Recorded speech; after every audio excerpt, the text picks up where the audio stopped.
what I want to talk about is an idea called the human reset. I think the way our industrialized system of teaching us, of making us understand how to build companies, our 100-year-old education system, I feel have a deep flaw that if we do not fix, will cause us to create a world that is less than ideal to our children. This is my daughter, Eve. Eve is, yeah, that picture always gets that "aw" response, especially by women. So Eve is 3 years old, and she's a total badass, right? She wants to grow up, and no princess for her. She wants to be a frickin' Mexican wrestler. So Eve is really, really, really totally badass and adorable. But for the first time in my life, in the last 1 year, I wondered, is Eve going to be inheriting a world as beautiful and peaceful as the world that I grew up in?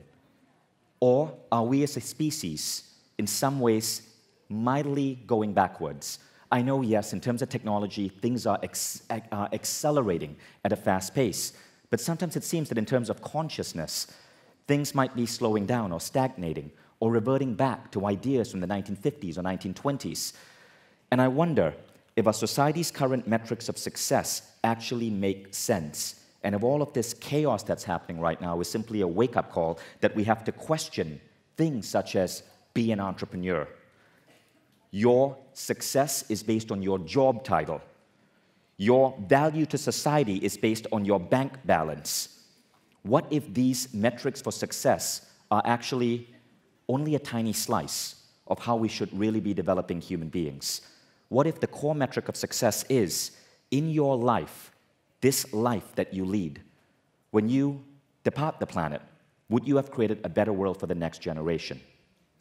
What if the entire model of our education system, the way we groomed our employees, the way we ran our companies, was all designed to address this one question? Are you as an individual going to leave the world better off? And so that question can be expanded. How can we leave a positive mark on the planet for future generations? And how can we truly live while making this positive impact? So I've been questioning this. I've been trying to wonder. This seems so obvious, right? I mean, how many of you here would agree that the mark of a great life is that we leave the planet better off for our children? Yes! Yet, why is there so much division? Why is there so much chaos in the world? Why are we putting poisons into our body? And why is so much of corporate America and corporate of many other countries in some ways pushing the world backwards? What I want to share are 5 insights from 5 different, I guess you could call them, philosophers. And these 5 philosophers come from very different backgrounds. One is actually a scientist, a really brilliant scientist, perhaps one of the smartest men in America. The other is a blogger, and a brilliant blogger, huge fan base. Then there's the naturalist, which you'll learn about, long dead, but very influential. There is the actual philosopher, actually a guy who is considered one of America's foremost philosophers, and finally, a mystic. I can't think of any other word to describe this man but a mystic. Now, of these people, 3 of them I know personally as friends. 1 I hope to meet. 1 I hope to meet when I get up to heaven. But let's start with the idea from the first guy, the scientist. Now, some of you might recognize this name, Tom Chi. And if you've heard Tom Chi speak, you've probably fallen in love with Tom Chi. He's a very humble, simple guy, but brilliant. So, some interesting things about Tom Chi, right? That's Tom Chi speaking at Mindvalley's Hall of Awesomeness. He came down to Malaysia, he gave a talk there. In the slide beside him, that's Larry Page, the founder of Google. And Tom was telling a little bit about his passion, which is rapid prototyping. When Larry Page came up with the vision for Google Glass, basically it was 11 a.m. in the morning. By 2:30 p.m., Tom Chi had come up with 2 different iterations to test the idea of the Google Glass, and he did that with chopsticks.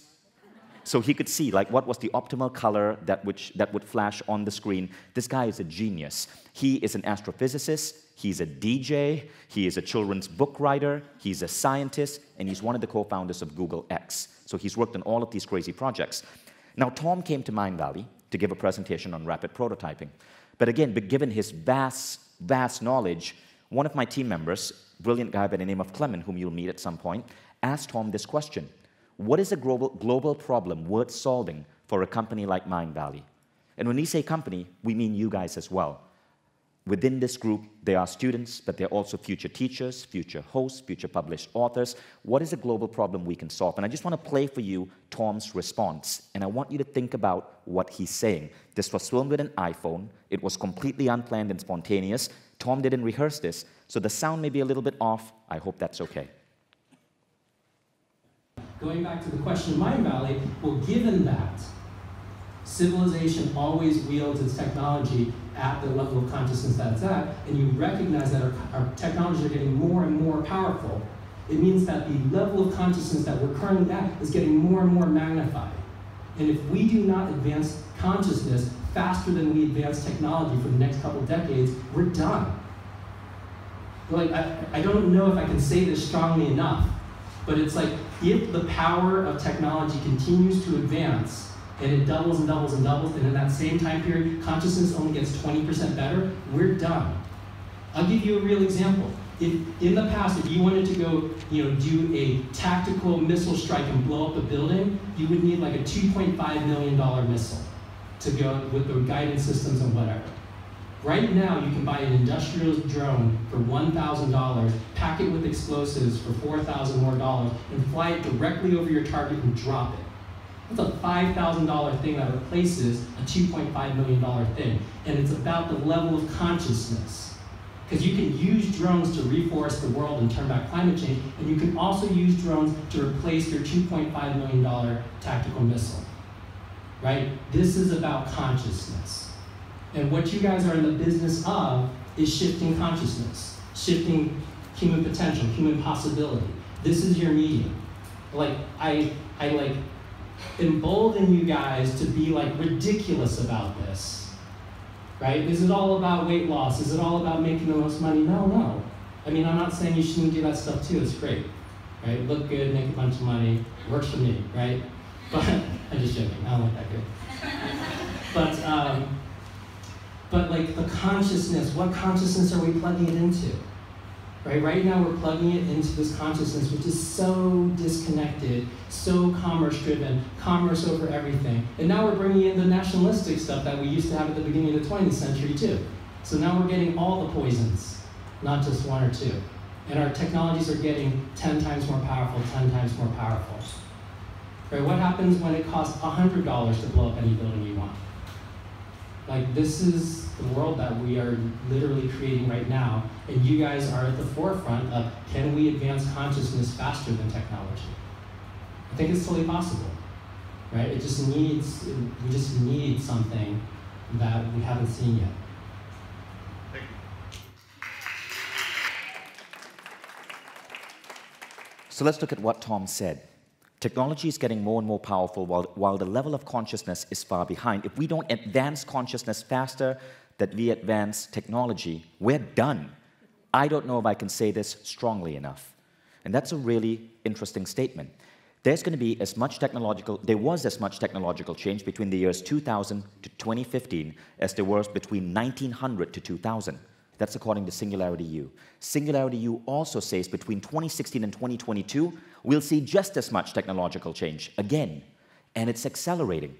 And so if we don't accelerate our development of consciousness, according to Tom, we're done for. Let's look at what happened just in the last 7 days in the world. There was Charlottesville. There was Barcelona. Tom has a point. And as people in this room who give a damn about where the world is going, the question is, what can we do?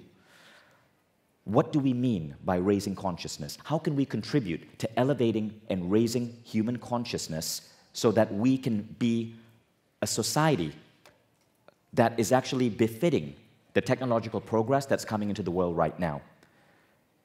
And the question is, what will get us there? And this is where I want to introduce you to the second philosopher, who's a writer. And maybe some of you recognize this blog. It's called Wait But Why. Any Wait But Why readers here? So Wait But Why is a brilliant blog. This guy, Tim Urban, he writes blog posts which are 60,000 words long, which is almost 3/4 the size of my book, right? It takes about 3 or 4 hours to read his blog post, but he's brilliant. And he wrote this blog post recently about Neuralink, Elon Musk's new company. And in that blog post, he had a very, very interesting metaphor about the human race. This is basically what Tim Urban said. He said, let's say an alien species comes to Earth at 3 different time intervals, right? Planet 1, he visits maybe 2 million years ago. Planet 2, he visits 10,000 years ago. And Planet 3, he visits today. Now, if that alien were to then go back and report what he was seeing, he would say, I came across 3 planets and 2 had life. But he would be wrong. You see, there's a big difference between Planet 3 and Planet 2. Planet 1, well, he'd say 2 had sentient life. Planet 1, maybe we'd find early primates who have yet to evolve into human beings. When you get to Planet 2, you basically see that 10,000 years ago, human beings existed. They had just discovered agriculture, they were making fire, they were living in tribes. But then if you come forward just 10,000 years later, human beings are now connected. They are satellites buzzing around the globe. People can talk to each other halfway across the planet through technologies like Skype or Facebook Messenger. But here's the funny thing, right?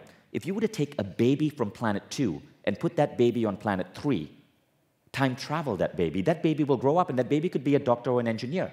But at the same time, if you could take a baby from Planet 3 and put that baby on Planet 2, that baby would grow up to be a hunter-gatherer.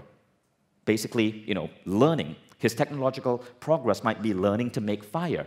It's the same human being. We haven't evolved that much in 10,000 years. But how are we now so much more powerful? Well, this is what Tim says we have to realize, right?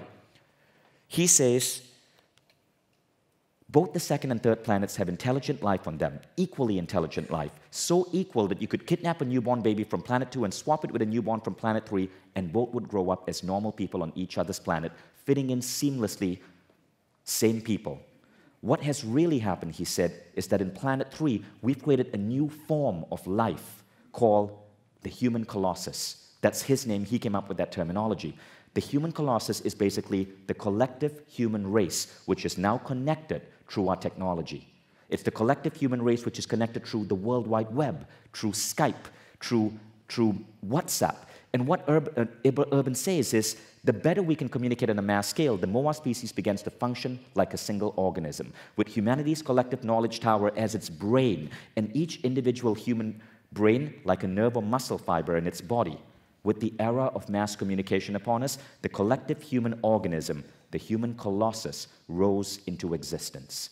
In other words, we are cells in an 8 billion cellular being called the human colossus. You can think of it that way. But here's the other fascinating thought. If we are cells, we can be a healthy cell, or we could be that. That's a cancer cell.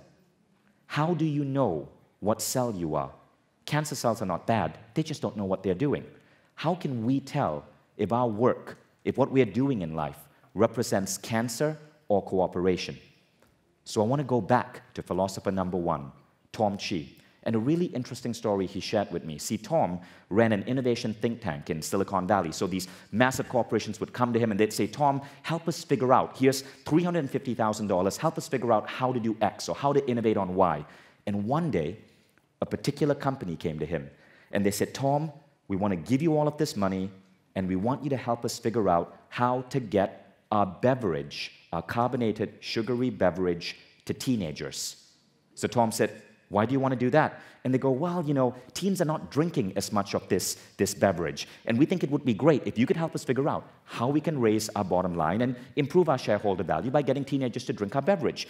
And Tom said, but you realize your beverage is basically high fructose corn syrup. It's sugar. You realize your beverage contributes to diabetes. And they said, no, Tom, our beverage doesn't contribute to diabetes. Yes, it has sugar, but everything has sugar. Our scientists have found that there are at least 100 causes of diabetes, and there's no conclusive link.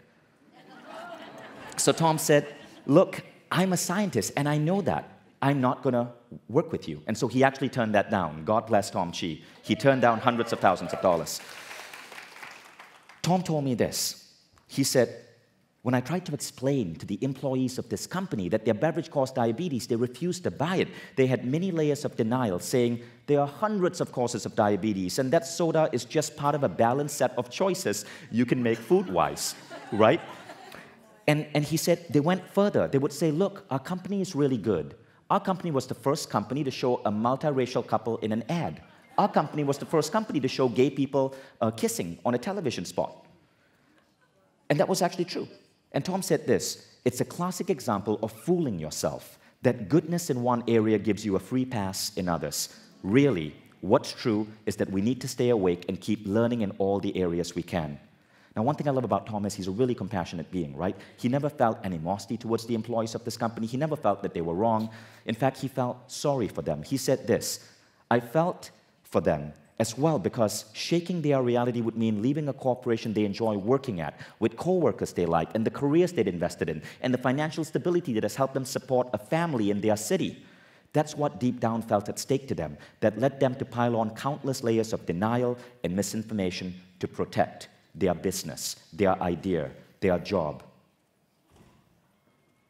Which leads to an interesting question. Are we working for Humanity Plus or Humanity Minus companies? How do we know that we have not fallen into that cognitive dissonance? How do we know that we are not actually cancer cells poisoning the human colossus, but deluded and fooled into believing that our products or services are actually good? And this is where I believe our education systems need to introduce a new model into the world. Humanity Plus or Humanity Minus. Entrepreneurs can be Humanity Plus or Humanity Minus. Businesses can be Humanity Plus or Humanity Minus. I believe the word be an entrepreneur or all of these motivational speakers who say, go, hustle, be an entrepreneur, bullshit. Entrepreneurs can be destructive forces or they can be positive forces. If you do not make that distinction, you create entrepreneurs who help perpetuate this society where we never feel enough, where we have to drink high fructose corn syrup, which is marketed as happiness in a red can. So the question is, how do you tell if your job, if your work is actually pushing the human race forward and is thus Humanity Plus, or if your job and your work is really an algorithm designed to create shareholder value, but is really going to be creating a world that is worse off for your children? And that is a really important question. Thank you. The question I ask myself in every business decision I make is a question I call the Eve question. My daughter's name is Eve, and I find that thinking about your children is a very good way. If I'm getting a product out, will this product make the world better for Eve, or will it simply make me more money in the short term? If you're working for a company, this particular soda company, massive shareholder value. They probably made a lot of people rich, but they are poisoning the planet. The latest thing they've done is they realized that fewer and fewer people were drinking soda, so they launched a campaign to say that you have to drink their bottled water. And they also said, don't worry about the plastic, it's going to get recycled because the tap water in your city could be bad for you. Then it was found that the tap water in the city was actually cleaner than some of the bottled water they were peddling, but it was too late. Today, Americans discard billions of bottles of plastic bottled water, and only 5% are recycled. That's another example of bullshit algorithms ruining the world. Now, the same company pays their employees 30% higher to stay because employee turnover is high. They are buying people's consciousness.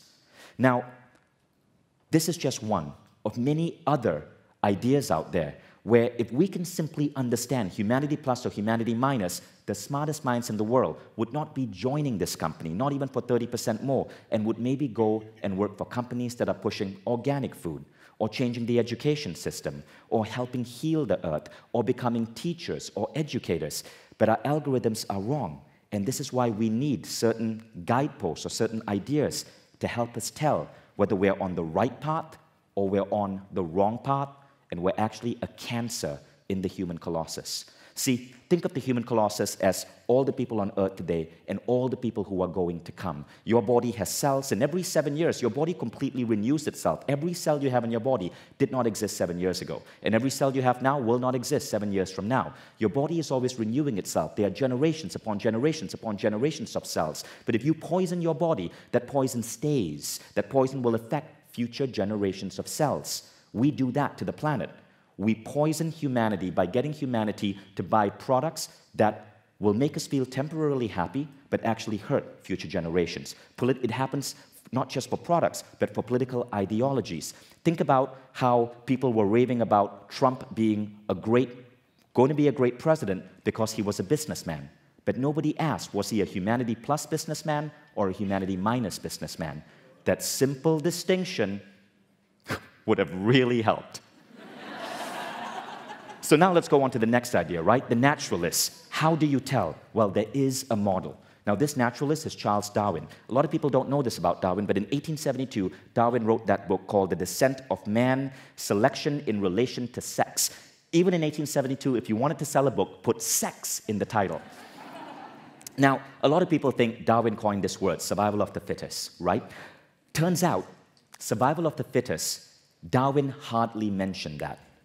The word that he was more prone of using, and the word that he used a lot in this book, is actually a very different word, called diffusion of sympathy. And there's this one paragraph in that book that gives me tingles every time I read it, because it's written by frickin' Charles Darwin, right? But it sounds like it came from the Dalai Lama, and the paragraph goes like this. As man advances in civilization, and small tribes are united into larger communities, the simplest reason would tell each individual that he ought to extend his social instincts and sympathy to all members of the same nation, though personally unknown to him. See, Darwin didn't just predict where we came from as human beings. He's predicting in this paragraph where we are going to go. You don't learn this in school, but Darwin was very concerned with where humanity was headed. And he wrote these words 150 years ago. He said, as we start advancing in civilization, we start seeing the tribes around us as allies, because that's the way to survive. But once we get to that point, this point once being reached, there's only an artificial barrier to prevent his sympathy extending to men of all nations and races. This happened in Darwin's country. England was once at war with Scotland. England and Scotland became one with Wales and Northern Ireland. It became Great Britain. And then that sympathy diffused further. The European Union was then formed. That was a classic example. Just 80 years ago, Europe was at war with each other. Today, you can freely cross the border between Germany and France. You can marry people of different countries. That was diffusion of sympathy. Darwin predicted that. Now, yes, sometimes things go back, right? Some idiot called Nigel Farage convinced a whole bunch of Brits that they had to escape the European Union with dumb statistics and ideas. That actually really deeply hurt Britain. That was against Darwin's prediction. It was against Darwin's hope. The British had voted Darwin the most significant man in their history. But then they accidentally got fooled by a bad politician, a humanity minus political idea, and voted against that very idea. How do we prevent that from happening again? So, Darwin continues, if indeed such men are separated from him by great differences in appearance or habits, experience unfortunately shows us how long it is before we look at them as our fellow creatures. What was Darwin referring to? These people, Syrian refugees, coming to the shores of Europe. Some people embrace them. Some people fear them. Some people reject them. Some people think they are dangerous. But Darwin was clear. He said, these people are only not accepted now because they look different. But as humanity advances, they are going to be accepted. Is Darwin predicting that ideas like the European Union will eventually extend and turn all the world into one borderless nation, like we see in Star Trek? We don't know. But let's continue with what Darwin is saying. He goes further. Sympathy beyond the confines of man, that is humanity to the lower animals, seems to be one of the latest moral acquisitions, right? At that time, it was only during that time that people were starting to really care about nature. And he says this virtue, one of the noblest with which man is endowed, seems to arise incidentally from our sympathies becoming more tender and more widely diffuse until they are extended to all sentient beings. And that's what gives me tingles. Now he goes on. As soon as this virtue is honored and practiced by some few men, it spreads through instruction and example to the young and eventually becomes incorporated in public opinion. What Darwin is saying is the only reason we fear other people is because our parents feared other people. As soon as we start understanding and diffusing our sympathy to people of all the earth, you know what? The next generation won't have any freaking issues with that. That's basically what he's saying. And he's saying this is the inevitable forward progression of the human race. As I said, it looks something like this. Your passion, your compassion goes from tribe to state to nation to union of nations to all of humanity. Darwin went from talking about the evolution of mankind to talking about the future of mankind. That's why I have so much respect for that man. The question is, how do we get there? Right? And now I want to go a little bit deeper. And I want to talk about a philosopher. So this philosopher is a guy who's frequently known as one of America's greatest thinkers. But here's one of the key ideas he popularized. A lot of us think if you want to get fully conscious, you want to be amazing and change the world, meditate, practice spiritual practices, pray, go to church, find God. Turned out it's not true. So that man is Ken Wilber, right? Now Ken Wilber, through his model of integral theory, introduced a very interesting paradigm in personal growth that a lot of people have not caught on to. At Mindvalley, it's central to what we do. He says they are states of consciousness, and through spiritual practices, through self-awareness, through finding ourselves, we can advance our states of consciousness. Philosophers put states of consciousness into these 4 areas: gross, subtle, causal, non-dual. You don't have to understand them, just know that we can go from regular waking consciousness to, say, samadhi, or feelings of oneness with all life. These are states. You can be here, and you can go to samadhi. It doesn't last forever. You may then come back here. States change all the time. But we think that people who experience samadhi, or people who are powerful, or people who are godlike, or people who pray a lot are at a higher level of consciousness. Turns out that's not true. Ken said around 30 years ago, they started discovering that it's really 2 different axes. The second axis is stages of consciousness. So you can have a state of consciousness, but you can also have a stage of consciousness. And states happen very rapidly, right? You can go from waking to sleep to lucid dreaming to waking to stressed out to samadhi experience. Stages you linger in, you grow into, you stay there for years of your life. And these are some of the stages.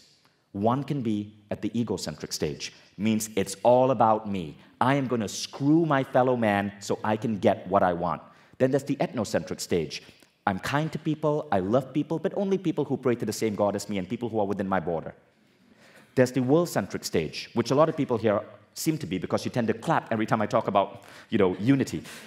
World-centrism is that you love your country, but you recognize that there are many other great nations in the world. Everybody loves their country, and we're all right to do so. And we can all get along, and so on.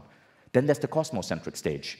This is a very interesting stage. This is when your love for the entire human race goes beyond. You now have compassion for not just all human beings alive today, but all future generations and all sentient beings across the entire universe. Now, Ken Wilber says 70% of the world is at the ethnocentric stage.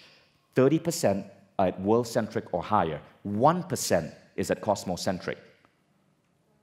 Where do you think you are?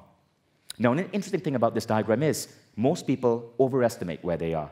And between these, of course, there's lots of different levels. But when you can see a map like this, you gain the ability to start advancing in the map. Now, if you put this together, you really get a diagram that looks like this. There are states of consciousness and stages of consciousness. States move. You move through them very rapidly. Stages take years of development. The world is moving more and more and more towards world-centrism. Every future generation is more and more world-centric. I remember reading some statistics that 1.4% of Americans were in mixed marriages. Now it's 7%, rapidly rising to 10%. Someday we won't really give a damn what color people are, right? More and more people are moving towards world-centrism. But when you understand this, you understand the flaw in the entire personal growth movement. And soon you're going to see the flaw in the entire political movement. Let's start with the flaw in the personal growth movement.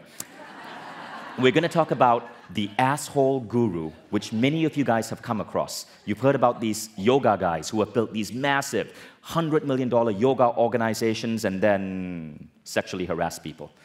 I've had my encounter with the asshole guru.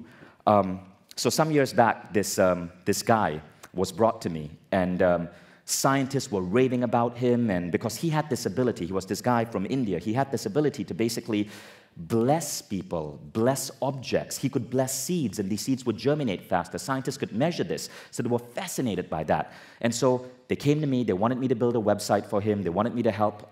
Back then, Mindvalley basically built websites. They wanted me to help market him and so on. So our team was excited, started working with him, built the website.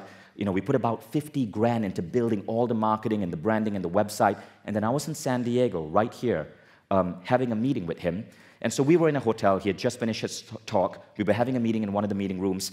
And one of my employees walked in. His name was Juan, a guy I deeply care about, good friend, phenomenal employee and business partner.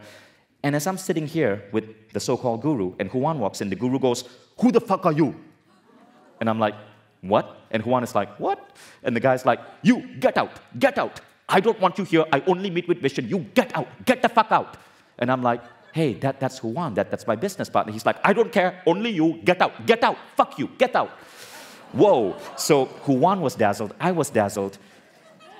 And I tried to finish the meeting, my heart was racing, I walked out, and the very next day I decided that we will not work with this asshole. So we dumped him. We got rid of the money, and we lost about 50 grand in initial investment, but man, can you believe that? But that happens, and now you understand why. When you are following any teacher, any guru, don't get mesmerized by their state of consciousness.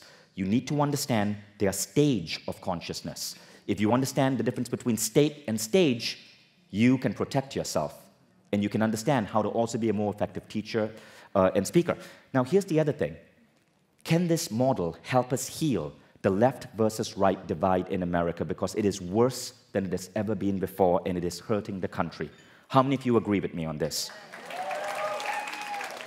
Okay, so let's go back to stages of consciousness. What I showed you was one model for stage. It's very akin to Darwin's model, right? Egocentrism, ethnocentrism, worldcentrism, cosmocentrism. There's another model of stage which is based on by a psychologist called Gebser, and it's called this. It talks about people's worldview in different civilizations. If you're in Papua New Guinea and people believe that certain stones that they carry with them will help them hunt an animal, that's the magic stage. There's early mythic stage, maybe in Sumeria, where you believed if you did certain rituals, the gods would bless you. There is mythic stage, which is basically in religious societies, in Iran, or even in evangelical America, where they believe that certain things that you follow, like the 10 Commandments, or if you confess your sins, you gain certain blessings. That is called the mythic stage. But people and civilizations move up these stages. You start moving up to the rational stage. The rational stage started appearing in humanity maybe a couple of 100 years ago. This is where your Wall Street, your Silicon Valley. You look at the guys who go to church and pray, and you go, God, they're so goofy. We know this shit. You know, we don't buy any of that. It's about science. It's about technology. Now, the danger with the rational state is that it also dismisses all spiritual experiences as goofy. Now, you can go a little bit higher to the pluralistic state. These are often called the Greens. These are people who shop at Whole Foods, wear Lululemon, they protest Trump, and they want to hold hands with everyone and sing Kumbaya. And they look at the rational people, Silicon Valley and Wall Street, and they go, those guys are goofy. Those guys don't get it, you know? Let's just enact universal basic income and pay for everyone's everything. So every state has its goofiness. I'm exaggerating, of course, right? And we can be in between states. There is one state right at the top, which Ken Wilber says we have to aspire to. That's called the integral state. The integral state is where you never label anyone goofy. You see that every state has its weakness and has its strength, right? And so people at the mythic state, they were the people who built America. People at the rational state, they're the people driving our engines of economy. People at the pluralistic state, they are our peace warriors. But everyone can coexist, and everyone is simply at a different worldview. Now, there is such a thing as a leading-edge worldview. Pluralistic, for example, is more leading. Integral is even more leading. But people evolve there. You cannot blame your grandparents for a racist comment they made, because honestly, back then, the world was in a different state. So, again, you can put this on a map, and in fact, some people have done so. It's called the Wilber-Comb's lattice. And it's a really powerful model for understanding how we perceive the world. So, Let me zoom in, right? Take a picture of that if you want, right? So they use colors. The reason they use colors is because calling it a level seems to imply that one level is higher than the other. But colors help you understand where you are. Now let me explain a little bit further. So there are states of consciousness and stages of consciousness. Ken Wilber calls this waking up and growing up. So waking up is when you start moving into different states. Now you can bounce back between states. States are very fragile. Every day you go through different states. And then there's growing up. Growing up is when you evolve slowly over time into different world views. Now let's look at the American culture war. What does this tell us about the culture war? Well, Ken Wilber released a free PDF called Trump and the Post-Truth World. And really he talks about the downside of being red, orange, or green. Red is mythic, orange is rational, green is pluralistic, right? And why we need to aspire to be integral. And this is basically what he says. I want to read it to you. Ken is very heavy on language, but this is very important. Trump is so boisterously amber ethnocentric in so many ways, this will force the present green leading edge into one of two major reactions. It will simply double down on its present hatred, revulsion, and open ridicule of amber aimed at Trump and his followers, or it will pause, realize that its own hatred and ridicule of amber has profoundly contributed to amber's angry, virulent, hateful resentment of elites everywhere, and hence realize that it must in some way attempt to understand, include, even compassionately embrace that larger portion of the population who green is in fact supposed to be leading, not despising.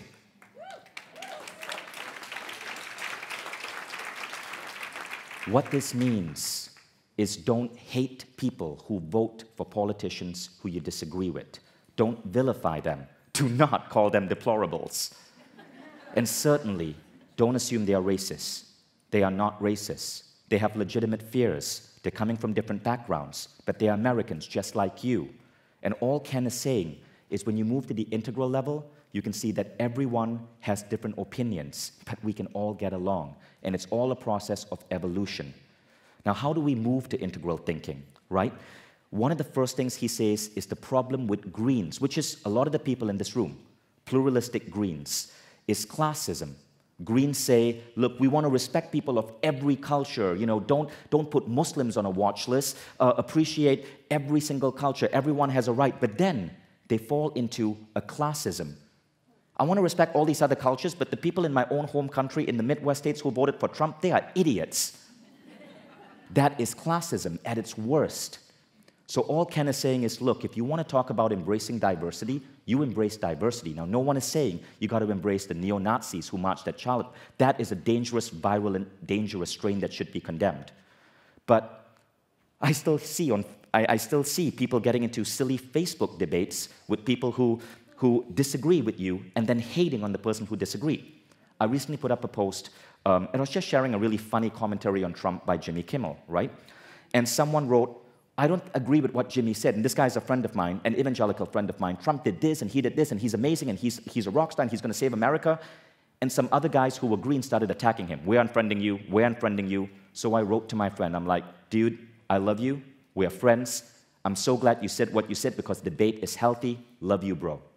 That is integral thinking. That is what I want to ask you guys to do. Because you see, this whole left or right thing is made up. There was no left and right before 1994. Read that study. This is shocking.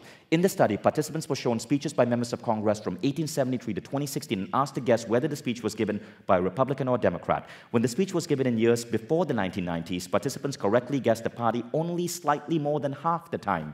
There is no left and right. But the figures spiked dramatically in 1994, and by 2010, participants' guesses were correct 73% of the time. What happened in 1994? And why is it that in the philosophies of stages of awareness, no philosopher puts left and right? It doesn't freaking exist. It is an American media invention by this man, Newt Gingrich, 1994, Contract for America. What he did was he developed really effective marketing, right? Which is how Americans are now divided. So the Affordable Care Act, rather than call it what it is, Affordable Care Act, and have healthy debates about it, it's certainly not perfect. We call it Obamacare. Here's another example. Of course, we are going to debate gun control versus gun rights, But did you know it was once called gun safety, and everyone agreed? See how words can create such a difference, pro-life versus pro-choice. Words divide us when people are being manipulated. Entire television networks use this to gain viewership because when you're angry, you stay tuned in. And this is what you want to be really conscious of and really careful. Yes, you can dislike Trump. And I was recently on an interview on London Real, and they asked me what I thought about Trump, and I said, he's a good man, and I got slammed for that. Let me explain. I refuse to villainize anyone because I disagree with them. Now, I do want to state, I think he's incompetent, he's immature, he is definitely a racist grandfather, but he's not bad because he says racist comments. It's the era he grew up in. He's incompetent, he shouldn't be president, he's an imbecile. I believe he's dividing America, but I will never say he is evil. Evil is Hitler. There's no comparison.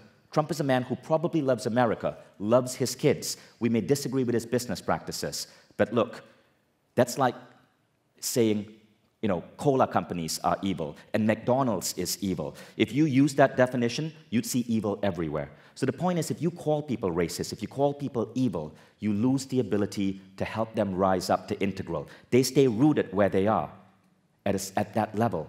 And as Greens, as the leading edge, your job is to compassionately embrace everyone. To disagree, that's fine, but to embrace lovingly and help elevate. Thank you. Now, this brings us to the final philosopher. And the question now is, how do we do that, right? And this final philosopher is the guy I call the mystic. That's him, speaking at one of our Mind Valley events. Anybody recognize that man? Yes.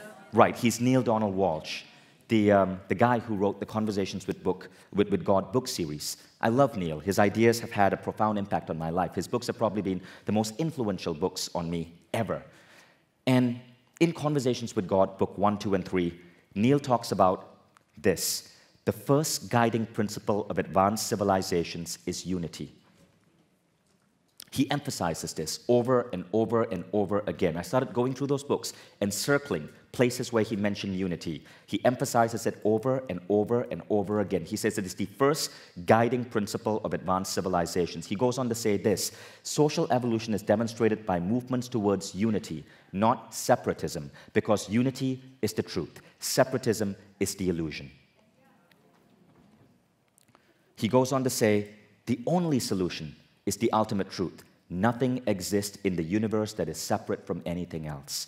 Everything is intrinsically connected, irrevocably interdependent, interactive, interwoven into the fabric of all of life. All government, all politics must be based on this truth. All laws must be rooted in it. This is the future hope of your race, the only hope for your planet. And so the idea here is, do you have a value for unity? And that unity value, if you understand that, if you go back to what Darwin said, you go back to integral theory, embracing all ideas and seeing the beauty in all of these ideas lovingly while still helping ideas move to the leading edge. You go back to Neale Donald Walsch and understand the importance of unity, you start making the right decisions in your life. But I want to ask you to go further. You can do good in the world, but if you really want to change the world, you got to stand up for unity. Recently, Mind Valley released this video. It became the most watched video in our network. I want to just play it for you and then tell you maybe why we released it.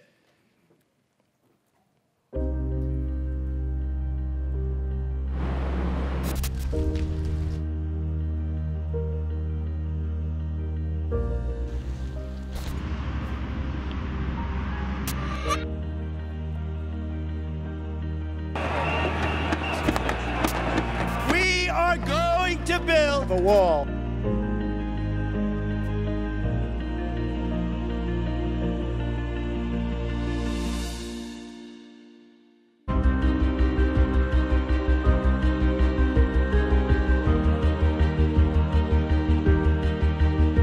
I stand for love. I stand for peace. I stand for unity. Education. The environment. Equality. I stand for refugees.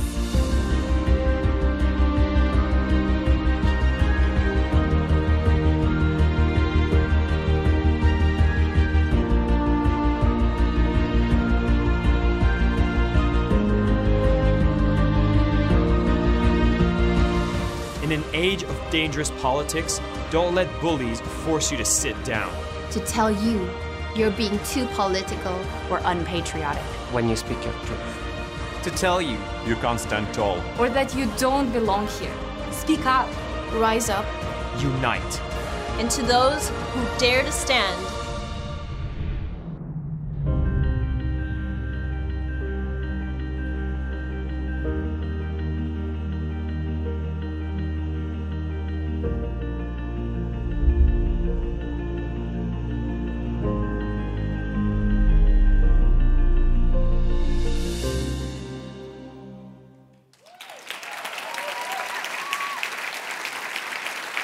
Thank you.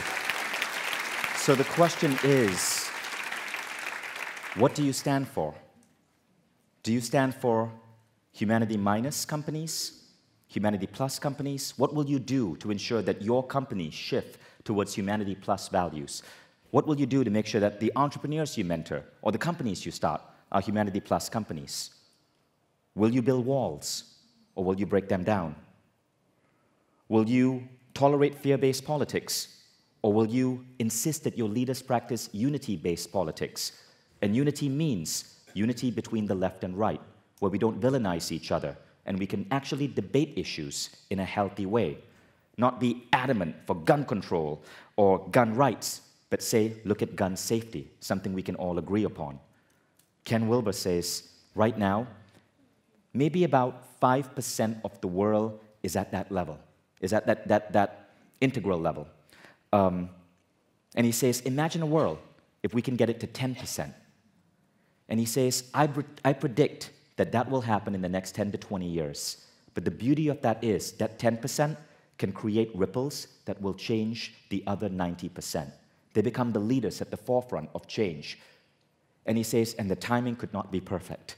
Because in the next 20 years, that's when we expect it to get really close to artificial intelligence and the singularity and massive disruption in our way of life thanks to algorithms and robotics.